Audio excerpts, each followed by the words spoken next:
那我们来看一下这个高压发生器能不能帮我们远程点烟花。先来看一下它的效果，试一试能不能把纸点燃。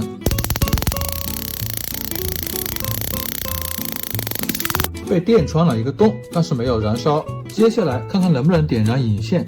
我拆掉了一个烟花，这样的话即使它点燃也不会爆炸。这个里面的是火药，这一个是引线。大家先来猜一猜，它们会被点燃吗？先取一点火药放在这个杯子里面，然后通电。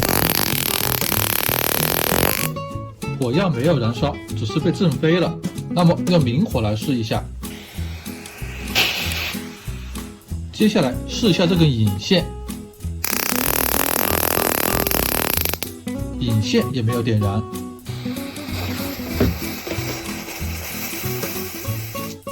最后我发现它只能点燃燃气。